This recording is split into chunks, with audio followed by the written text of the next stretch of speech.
उषा के 2 बेटे थे, ऋषभ और सुनील। ऋषभ उसका सौतेला बेटा था। उषा हमेशा ही अपने सगे बेटे सुनील को ज्यादा प्यार करती थी। सुनील की शादी हो चुकी थी और ऋषभ की शादी भी निशा नाम की लड़की से हो जाती है। उषा सुनील की पत्नी कीर्ति को ज्यादा प्यार करती थी। एक दिन वो अपनी बहू कीर्ति के लिए साड़ी ले आती है। ये लो बहू, तुम्हारे लिए साड़ी लाई हूँ। कल पड़ोस की शादी में जाना है ना, तुम यही पहन कर चलना। तभी वहाँ ऋषभ आ जाता है। अरे माँ, तुम निशा के लिए साड़ी नहीं लाई? वो भी तो कल शादी में जाएगी ना? हाँ, वो भी जाएगी, पर उसके पास तो काफी साड़ी होंगी ना।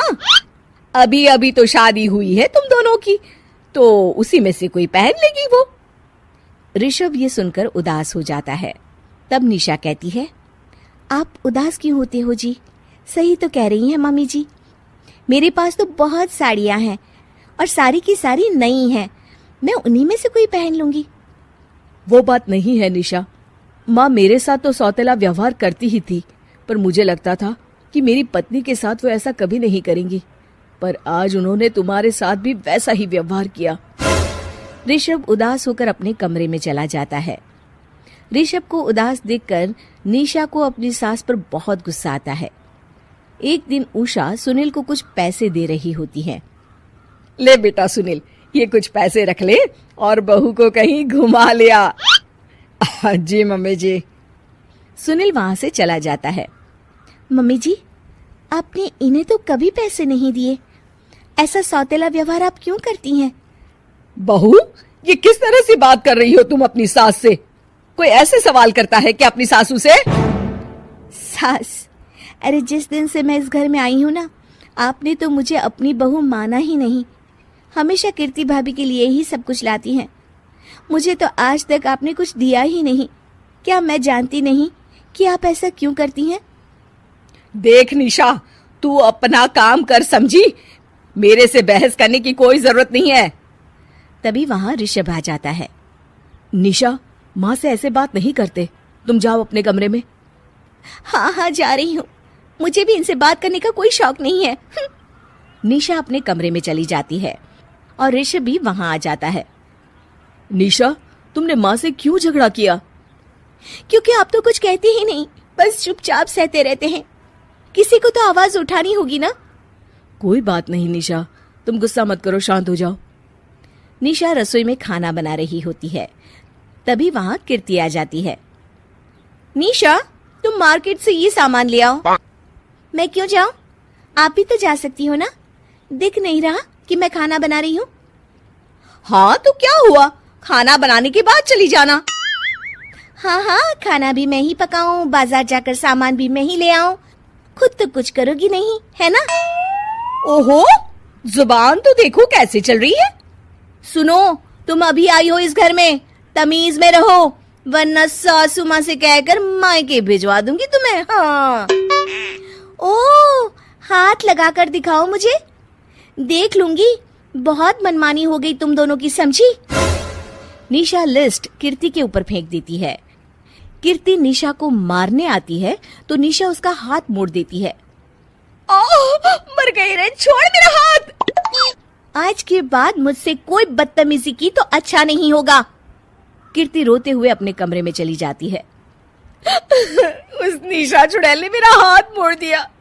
मुझे नहीं रहना इस घर में। अरे कैसी बेकार की बातें कर रही हो। अरे निकालना ही है तो ऋषभ और निशा को निकालेंगे। नहीं, मुझे अलग घर चाहिए। कान खोलकर सुन लीजिए, हम दोनों इस घर से जल्द जाएंगे। आप नए घर का इंतजाम कीजिए बस। मैं इन दोनों के साथ ज्यादा नहीं रह सकती।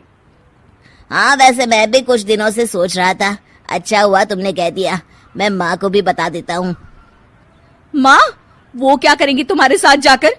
मैं चाहती हूँ कि तुम और मैं, बस हम दोनों ही कहीं शिफ्ट हो जाएं, इस सब झमेले से दूर। अरे पर माँ को यहाँ छोड़कर इस तरह से जाना ठीक नहीं रहेगा कीर्ति। वैसे वो तुम्हें कितना प्यार भी तो करती हैं। नाम का ख्याल रखती है, क्योंकि तुम सगे बेटे हो ना, इसलिए। तुम अगर सौतेले होते तो मेरे साथ भी ऐसे ही सलूक करती जैसे अभी तुम्हारे सौतेले भाई और उसकी पत्नी से करती है। अरे पर फिर भी फिर भी कुछ भी नहीं। देखो, या तो हम दोनों इस घर से कहीं दूर जाएंगे या फिर मैं अपने मायके चली जाऊंगी। हाँ, बता देती हूँ। अच्छा बाबा, अच्छा ठीक है। सुनील अपनी माँ से बात करने आता है। माँ, मैं सोच रहा हूँ कि कीर्ति के साथ अलग घर में शिफ्ट हो जाऊं। अरे वाह बेटा, ये तो बहुत अच्छा सोचा है तुमने। कब शिफ्ट होना है हमें? मैं भी पैकिंग कर लेती हूँ। अब नहीं माँ, मैं और कीर्ति ही जाएंगे बस। आप तो यहीं रहो, ये पुश्तैनी घर भी है ना आपका।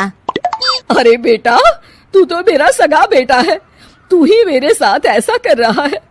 मुझे अपने साथ ले जा बेटा। तभी वहां कीर्ति आ जाती है। अरे माँ, आपको पता भी है कि किराए के घर में कितना खर्चा होता है, और अगर आपको भी लेकर गए तो और खर्चा होगा। आप तो बस यहीं रहो इसी घर में। कोई बात नहीं सुनील, तुम लोग चले जाओ। माँ यहीं रहेंगी हमारे साथ। हम माँ का ख्याल रखेंगे, तुम लोग अपनी गृहस्थी संभालो। निशा को ये देखकर बहुत खुशी होती है। वो मन ही मन सोचती है, अब आया ना ऊंट पहाड़ के नीचे। अब मम्मी जी को पता चलेगा, बड़ा सगा और सौतेला करती रहती थी। सगा बेटा तो जा रहा है छोड़कर, अब आएगी इन्हें अकल, और नहीं आई तो मैं ला कर रहूंगी। निशा अपनी सास को कैसे अपने सौतेले बेटे से मिलाएगी, जानने के लिए देखिए सौतेली माँ पार्ट 2।